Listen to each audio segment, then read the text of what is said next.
Hello everyone, this is professor MH. और आज के इस वीडियो में हम लोग स्टार्ट करेंगे न्यू टॉपिक। और टॉपिक का नाम है investment accounting AS13 accounting standard 13। तो जो ये इन्वेस्टमेंट अकाउंटिंग है वो अकाउंटिंग स्टैंडर्ड 13 के हिसाब से चलता है। तो यहाँ पे आपका एक ऑब्जेक्टिव क्लियर हो जाता है कि इन्वेस्टमेंट अकाउंटिंग किस विद रिस्पेक्ट टू कौन से अकाउंटिंग स्टैंडर्ड के हिसाब से चलता है। तो 13, तो objective point of is very important कि इन्वेस्टमेंट अकाउंटिंग AS13 के हिसाब से चलता है। तो ये चीज़ हम लोग को याद रखना है। अब इसका मीनिंग देखते हैं कि what do you mean by investment and what do you mean by investment accounting. तो जैसे आपको पता है इन्वेस्टमेंट, अभी आपके पास बहुत सारे इन्वेस्टमेंट है। आप इन्वेस्टमेंट करते हो, आपके पास ऑप्शन बहुत है। आप शेयर्स में कर सकते हो, ठीक है, शेयर्स में कर सकते हो, आप बॉन्ड्स में कर सकते हो, गोल्ड में कर सकते हो, प्रॉपर्टी में कर सकते हो। बहुत सारे ऑप्शंस है। लेकिन आपको जो TY बीकॉम और TY बैफ लेवल पे जो दिया है वो आपको सिर्फ ये दिया है कि इन्वेस्टमेंट अकाउंटिंग करो सिर्फ शेयर्स और डिवेंचर्स का, बॉन्ड्स का। तो यहाँ पे जो ऑप्शन रहेंगे वो आपके पास सिर्फ दो ही रहेंगे, shares and bonds and debentures. Understood. तो अब इसका अकाउंटिंग करना है। तो अकाउंटिंग में क्या होगा कि जैसे एग्जांपल के तौर पे डिबेंचर लेते हैं। तो आपने डिबेंचर ये साल के स्टार्टिंग में कितना लिया, कितना परचेस किया, कितना सेल किया, सेल के ऊपर कितना प्रॉफिट हुआ, वो जितने भी डिबेंचर आपके पास है उसके ऊपर इंटरेस्ट आपको कब कब मिला, ये सब का रिकॉर्ड रखना है। एंड ये रिकॉर्डिंग ही अकाउंटिंग कहलाई जाती है। तो investment accounting is nothing but आपने जो पैसा शेयर्स या डिबेंचर में इन्वेस्ट किया है, कितना इन्वेस्ट किया है, परचेज करने के टाइम पे कितना इन्वेस्टमेंट किया था, सेल करने के टाइम पे आपको कितना पैसा मिला, सेल करने के टाइम पे आपको प्रॉफिट हुआ कि लॉस हुआ, वो सबका रिकॉर्ड मेंटेन करना है। वो रिकॉर्ड मेंटेनेंस को हम लोग क्या बोलते हैं, इन्वेस्टमेंट अकाउंटिंग। क्लियर है टॉपिक? यस और नो? समझ में आया कि नहीं आया? तो कोई भी अगर आपसे पूछे कि इन्वेस्टमेंट अकाउंटिंग क्या होता है, तो आप इस अकाउंटिंग को AS13 को अभी साइड में हटा देते। अगर कोई पूछे कि भाई what do you mean by investment accounting as a common layman, normal आदमी के हिसाब से क्या मतलब होता है इन्वेस्टमेंट अकाउंटिंग का, तो investment accounting is nothing but आप जो जो पैसा इन्वेस्ट करते हो, कितना पैसा इन्वेस्ट किया, वो पैसे से आपको कितना रिटर्न मिला, उस पैसे में से आपने कितना विड्रॉ कर लिया, कितना एडिशनल डिपॉजिट किया, वो सबके रिकॉर्ड मेंटेनेंस को हम लोग इन्वेस्टमेंट अकाउंटिंग कहते हैं। क्लियर है अभी टॉपिक? यस। तो चलते हैं फिर हम लोग आगे की तरफ कि इन्वेस्टमेंट अकाउंटिंग क्या होता है। तो इन्वेस्टमेंट पे सबसे पहले इन्होंने डिफाइन किया है, investments are asset held by enterprise for earning income. कौन सी इनकम? तो इन्वेस्टमेंट करोगे तो डिविडेंड भी मिलेगा, इंटरेस्ट भी मिलेगा। शेयर्स में किया तो डिविडेंड, डिबेंचर में किया तो इंटरेस्ट, प्रॉपर्टी में किया तो रेंटल, और शेयर्स में कैपिटल एप्रिसिएशन भी होता है। जैसे एग्जांपल के तौर पे आज आपने 10 रुपये का शेयर्स खरीदा, तो हो सकता है 1 साल के बाद उसका वैल्यू 25 रुपये हो जाए। तो ये जो 15 रुपये इंक्रीज हुआ है, दैट इज कैपिटल एप्रिसिएशन। तो इन्वेस्टमेंट लोग कोई भी पर्पस के लिए ले सकते हैं, या तो इनकम कमाने के लिए या कैपिटल एप्रिसिएशन के लिए, ठीक है। तो दिस इज योर इन्वेस्टमेंट। एक और चीज़ याद रखो, ये ऑब्जेक्टिव में बहुत इंपॉर्टेंट है, asset which are held as a stock in trade are not investment. आपका बिजनेस है वो शेयर्स को बेचना खरीदना, तो वो आपका इन्वेस्टमेंट नहीं हो गया, वो आपका स्टॉक इन ट्रेड हो गया। इसका बेस्ट एग्जाम्पल मैं आपको देता हूँ। अभी आप है ना TY करने के बाद अपना खुद का बिजनेस करते हो, ठीक है। क्या करते हो? आप खुद का बिजनेस करते हो। अब खुद का बिजनेस आप करते हो तो आपने बहुत पैसा कमाया, अब आप कार खरीदते हो, BMW कार खरीदा। तो आपने जो BMW कार खरीदा तो आपके लिए वो एसेट है। एक बार खरीदा, 10 से 15 साल, 20 साल, 25 साल, अब आप कोई कार नहीं खरीदोगे, तो that would become asset for you, that would become like a investment for you, कि आपने गाड़ी में इन्वेस्ट करके रखा। लेकिन जो BMW बेच रहा है तो उसने आपको बेचा, फिर अभी लाइफ में कभी नहीं बेचेगा 25 साल तक, नहीं। वो जो भी कस्टमर आएगा रेगुलर बेसिस पे वो हजारों कार बेचेगा, तो उनके लिए वो क्या है, स्टॉक इन ट्रेड है। लेकिन जो हम लोग खरीद रहे हैं तो हमारे लिए क्या हो जाएगा, इन्वेस्टमेंट। तो जो भी लोग एसेट को स्टॉक इन ट्रेड की तरह ट्रीट करते हैं या स्टॉक इन ट्रेड की तरह रखते हैं तो उनको इन्वेस्टमेंट नहीं कहा जाता। तो जो भी एसेट स्टॉक इन ट्रेड होते हैं वो इन्वेस्टमेंट नहीं होते। क्लियर है सबको? आया समझ में? तो this is stock held as a stock in trade are not investment. तो BMW कार आपने खरीदा तो आपके लिए वो इन्वेस्टमेंट है, आपके लिए एसेट है, लेकिन जो BMW कंपनी ने आपको कार बेचा तो उनके लिए वो स्टॉक इन ट्रेड है। ये ध्यान रखना है आपको। क्लियर है कॉन्सेप्ट? तो this is all about investment. अब आगे की तरफ चलते हैं। अब इन्वेस्टमेंट में बहुत सारे ऑप्शंस हैं, लेकिन हम लोग को सिर्फ दो ही ऑप्शन देखना है। पहला ऑप्शन शेयर्स, दूसरा ऑप्शन डिबेंचर। पहला ऑप्शन शेयर्स, दूसरा ऑप्शन डिबेंचर्स। अब शेयर्स क्या होता है तो दिया है there are two types of shares. दो टाइप का शेयर्स होता है, अगर आपको पता होगा तो। एक होता है इक्विटी शेयर, दूसरा होता है प्रेफरेंस शेयर। दोनों में डिफरेंस क्या है?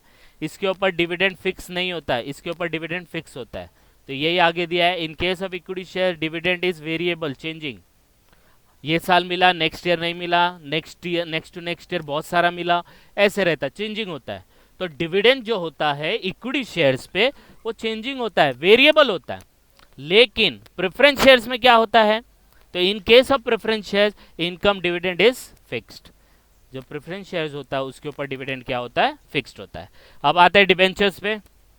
तो डिबेंचर पे आपको डिविडेंड नहीं मिलता है, इंटरेस्ट मिलता है। याद रखना, शेयर्स पे आपको डिविडेंड मिलेगा, शेयर्स पे आपको डिविडेंड मिलेगा। डिबेंचर्स बॉन्ड पे आपको क्या मिलता है? इंटरेस्ट मिलता है। क्या मिलता है? इंटरेस्ट मिलता है।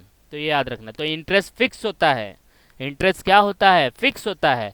डिविडेंड वेरिएबल होता है, लेकिन प्रेफरेंस शेयर्स के केस में डिविडेंड भी फिक्स्ड होता है। आया समझ में? तो आपके लेवल पे आपको सिर्फ ये याद रखना है, इन्वेस्टमेंट इन शेयर्स, इन्वेस्टमेंट इन डिबेंचर्स। मोस्टली डिबेंचर्स आते हैं। तो इन्वेस्टमेंट इन शेयर्स करेंगे तो उस पर डिविडेंड मिलता है, इक्विटी शेयर्स पे डिविडेंड वेरिएबल होता है, प्रेफरेंस शेयर्स पे डिविडेंड फिक्स्ड होता है, डिबेंचर पे इंटरेस्ट फिक्स्ड होता है। ये याद रखना। तो am I clear in this part? आया समझ में सबको इन्वेस्टमेंट का मतलब, और इन्वेस्टमेंट किस किस के ऊपर हम लोग को यहाँ पे अकाउंटिंग देखना है? क्लियर है सबको? यस और नो? Please comment. ओके, तो आगे बढ़ते हैं। आगे दिया है इसका कुछ पॉइंट है, वो हम लोग को याद रखना है। ये पॉइंट आपको याद रखना है, पूरा क्वेश्चन आपका हो जाएगा। ठीक है, तो हम लोग देखते हैं क्या है। तो सबसे पहला पॉइंट टू रिमेंबर, पहला एक्स इंटरेस्ट। ये कुछ वर्ड्स आएंगे तो ये हमें ध्यान रखने हैं। एक्स इंटरेस्ट, अब नाम में लिखा है एक्स। अभी जैसे देखो, मैं थोड़ा पर्सनल एग्जांपल देता हूँ, डोंट टेक इट पर्सनली। जैसे किसी की बॉयफ्रेंड गर्लफ्रेंड होती है, तो किसी की गर्लफ्रेंड चली गई तो उसको हम लोग एक्स बोलते हैं। एक्स मतलब she is not with you, right? तो सेम वे एक्स इंटरेस्ट, तो इंटरेस्ट अभी नहीं है आपके साथ, तो सेम वे में एक्स इंटरेस्ट का मतलब होता है विदाउट इंटरेस्ट। क्या होता है? Without interest. ऐसे याद रखना है, क्योंकि बच्चे लोग को कंफ्यूजन होता है एक्स मतलब क्या। तो एक्स का मतलब ऐसे याद रखो, जा चुका है, तो उसमें इंटरेस्ट नहीं है, इंटरेस्ट है ही नहीं, तो विदाउट इंटरेस्ट। कम इंटरेस्ट, कम मतलब साथ में चलो, नेक्स्ट इज कम इंटरेस्ट, चलो साथ में, तो इंटरेस्ट भी साथ में चलता है। तो कम इंटरेस्ट का मतलब होता है विद इंटरेस्ट। क्या होता है? With interest. तो ऐसे आपको याद रखने में थोड़ा आसानी होगा। एक्स मतलब विदाउट इंटरेस्ट, कम मतलब विद इंटरेस्ट। क्लियर है ये part? Yes sir, no? Okay, third point, on every transaction we have to calculate interest due on such transaction. याद रखना, कोई भी ट्रांजैक्शन करो आप, कोई भी, ओपनिंग हो, क्लोजिंग हो, परचेज हो, सेल हो, सब के ऊपर आपको इंटरेस्ट का कैलकुलेशन करना है। मार्क माय वर्ड्स, कोई भी ट्रांजैक्शन हो, ऑन एवरी ट्रांजैक्शन, चाहे ओपनिंग हो, चाहे परचेज हो, चाहे सेल्स हो, चाहे क्लोजिंग हो, सबके ऊपर आपको क्या निकालना है? इंटरेस्ट निकालना है। आपको क्या निकालना है? इंटरेस्ट निकालना है। आया समझ में? This is your third point. Next point, interest due. देखो ये हाईलाइट किया गया रेड से, तो it's very important. Interest due is to be calculated from, कब से कैलकुलेट करना है? तो आपको ड्यू डेट दिया जाएगा, last due date till the date of transaction. अब आप बोलेंगे सर डिविडेंड में तो ड्यू डेट होता ही नहीं है, डिवेंचर की बात कर रहा हूँ। डिविडेंड जब आएगा तो वो बहुत सिंपल सा क्वेश्चन होता है, डिवेंचर में थोड़ा इशू होता है। तो याद रखना, जिस डेट को आप ट्रांजैक्शन कर रहे हो, तो लास्ट कब ड्यू डेट था, कब आपको इंटरेस्ट मिला था, लास्ट ड्यू डेट, वो डेट से लेके जिस डेट का आप ट्रांजैक्शन कर रहे हो वो डेट तक का आपको इंटरेस्ट निकालना है। तो ऐसे याद रखना है, from last due date till the date of transaction, from last due date till the date of transaction आपको इंटरेस्ट निकालना है हर ट्रांजैक्शन पे, चाहे ओपनिंग हो, परचेज हो, सेल हो, क्लोजिंग हो। आया समझ में? वो क्वेश्चन करेंगे तो और समझेगा। Next, after every sale transaction, ये याद रखना सेल बोला है, परचेज नहीं बोला है। तो याद रखना सेल ट्रांजैक्शन होगा तो आपको profit and loss find out करना पड़ेगा, क्योंकि जब परचेज करते हो तो वो टाइम पे प्रॉफिट लॉस है कि पता चलता है क्या? नहीं चलता है। प्रॉफिट एंड लॉस आपको कब पता चलेगा? जब आप सेल करोगे। तो याद रखना जब सेल ट्रांजैक्शन करोगे तो एवरी सेल ट्रांजैक्शन के बाद आपको प्रॉफिट एंड लॉस कैलकुलेट करना है। और वो कैसे करना होता है, वो वेटेड एवरेज के बेसिस पे होता है। वो मैं आपको जब प्रैक्टिकल क्वेश्चन किया जाएगा वो टाइम पे मैं आपको एक्सप्लेन करूंगा। क्लियर है ये पार्ट? तो सब ट्रांजैक्शन पे इंटरेस्ट निकलता है, और इंटरेस्ट कब से निकलता है? लास्ट ड्यू डेट से डेट ऑफ ट्रांजैक्शन। और सेल ट्रांजैक्शन पे प्रॉफिट एंड लॉस निकलना जरूरी है। तो ये तीन इंपॉर्टेंट है। एवरी ट्रांजैक्शन पे इंटरेस्ट, कब से इंटरेस्ट? लास्ट ड्यू डेट से लेके डेट ऑफ ट्रांजैक्शन। और थर्ड, हर सेल ट्रांजैक्शन के बाद profit and loss find out करने का। क्लियर है?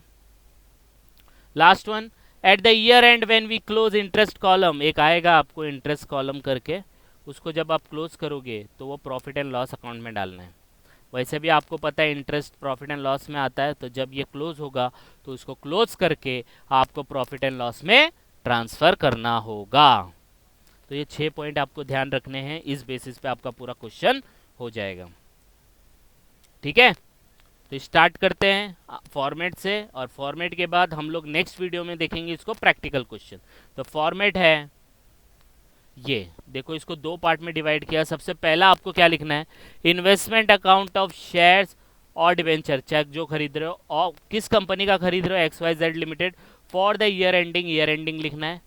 और ड्यू डेट लिखना कंपलसरी है, तभी आपको पता चलेगा। लेकिन ये डिबेंचर के केस में है, शेयर्स के केस में नहीं होता। ये वाला आपका डेबिट साइड होता है, ये वाला आपका क्रेडिट साइड होता है।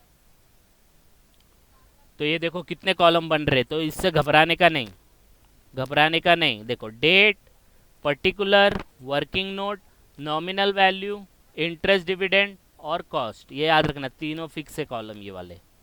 Nominal value, interest, dividend, cost, same इधर पे भी है, nominal value, interest, dividend, cost. अब इसमें क्या क्या आएगा, वो डेट तो आएंगे ही आएंगे। यहाँ पे ये वाले सेक्शन, ये रेड हो गया इसलिए यहाँ पे नहीं दिखेगा। यहाँ पे आपको ओपनिंग लिखना है, ओपनिंग आएगा तो यहाँ पे लिखना है, प्लस परचेज लिखना है। क्या लिखना है? जो भी आप परचेज करोगे वो लिखना है।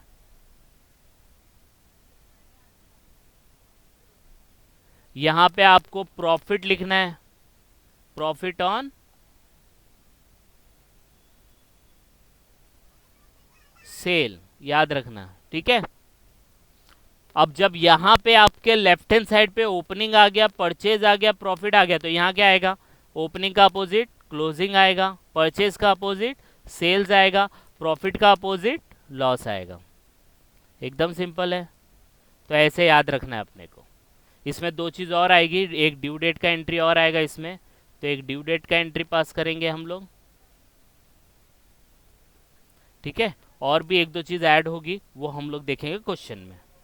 तो आपको सिर्फ इतना ध्यान रखना है। क्लियर है? तो that's all for today, we will continue next time. Practical question हम लोग देखेंगे।